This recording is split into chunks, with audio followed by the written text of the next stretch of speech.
Ôi cha, cô nhìn quần sĩ có rồi nó rồi ý thế à? Bây giờ đây là khuôn lòng tí tao mới khi nó Ồ, cái giờ bên nhà lại chọn lên cha nhà khỏi là chia, chả tú lọ. Rong mà, làm cho bên nhà thì đi sợ rồi.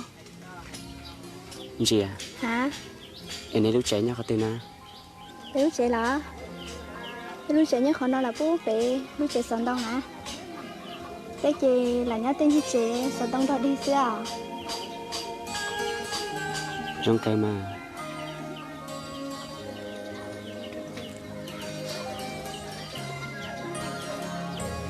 Ô, con đó có thành tế thao không là chê. Cái tiêu mình đã lại chứ, muốn thấy coi là nè.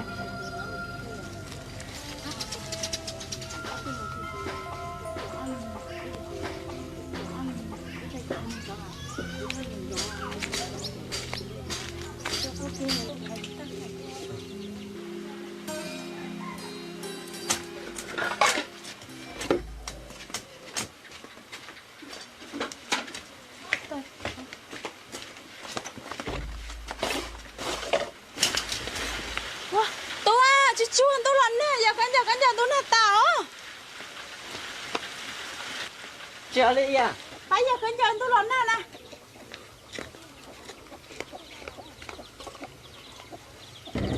Tôi giờ tôi chỉ tao khỏi cho là gì đó nó. chứ có tao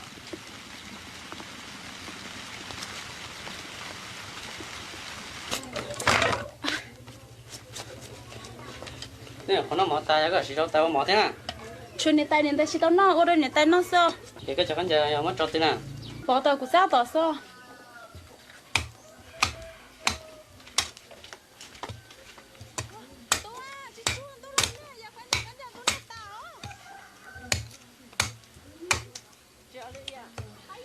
Nhìn tay nó, tao đi theo.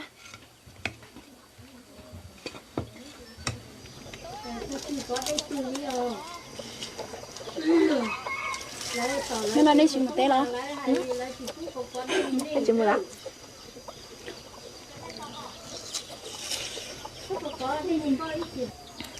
Đi à? Tôi tụi nó cao đi đi à? Chị nhà thả lông câu nên đấy na. Anh chị có tua lắm Tôi à. đi à Hả? ta kia nhà lấy mấy thủ đã lâu là nhà bây giờ nó ta kia lấy chấm để một bảo lấy giờ này có bộ môn này Đó là chăm lê. Mù là mù mà. ăn lấy một lá Hiện tại chẳng tôi có cố lý có sớm mùa. Thế kì của mà mùa sữa giờ thì tôi không chạy tôi đâu cũng mua tôi chỉ không chạy cũng ít lên sợ. ăn đi mà Chị à, thế kì con đó cũng mua giỏ. Cũng ít lên cũng sớm mùa nào. Chị cả. Chị mua. Mua là mà để nó quả muốn cho có cho cái đi. Nào. À, mua cũng mua mà, thở luôn con. Ô, nó gì? Là tụi tôi, xuân ra cái ghét không? Thì có bao nè. Mấy của đơn chí này. Là mua tôi sẽ sớm mua rồi.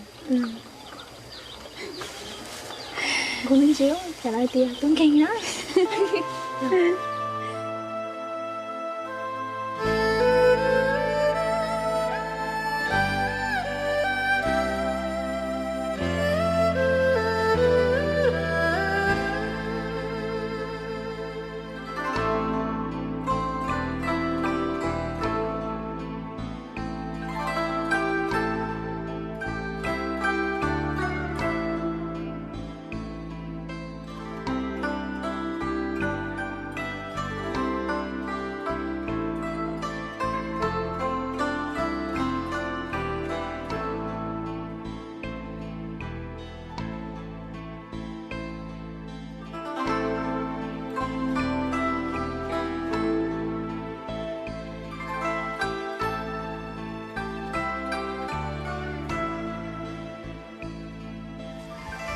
này thì chuyện nó cũng muốn nó trông thế này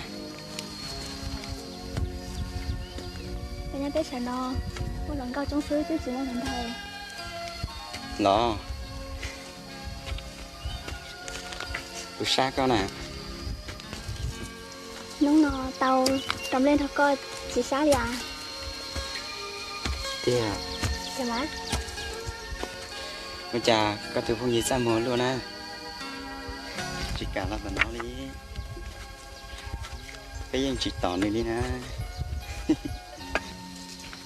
cô tôi không đấy ít tiền đấy nhưng mà tôi tâm mà giờ sẽ cô na thẳng à cô cha có từ cứ họ chỉ tua nè cô tôi cứ nó lúc nào mình chỉ sắm bài nè ê nó cha thì móc không mua ê cha không món nè sẽ chọc của hình thôi ê cha nhà cô ấy nữa bây giờ các chị nhận người này của bó ê cha cô lại đa cá xưa nó mò tới giờ cô sẽ giá tụm ploi đã chỉ còn không mua được mò xí lúc nào thì tôi sẽ tao thì bao thì cắt tiêu mà người tiêu xí lo ê cha tiền ơi anh cho hắn luôn cái con chỉ riêng luôn cho xía liò mà anh gì mà cái mà xí lại nè nè sao tới cảnh xe bé cha cho tao nó chỗ mà nên tôi chậu thế sao nè mất quá cha cho nên sao tôi chỉ mất được đâu bé chỉ ba mất tỏi là tao nè đi rồi sao tao chỉ mà xưa chỗ này cũng chạy đó to à cái kia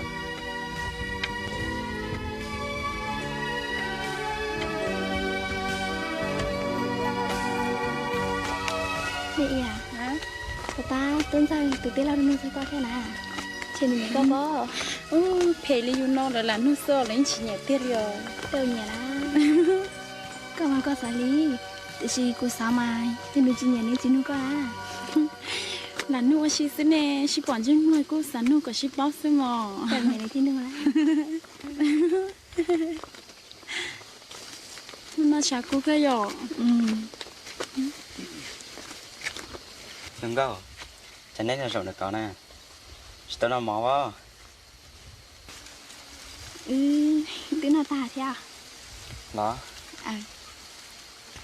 giờ đi đấy cũng mất chơi sỉnh cho cú rầu thế nè mua theo mà mà đó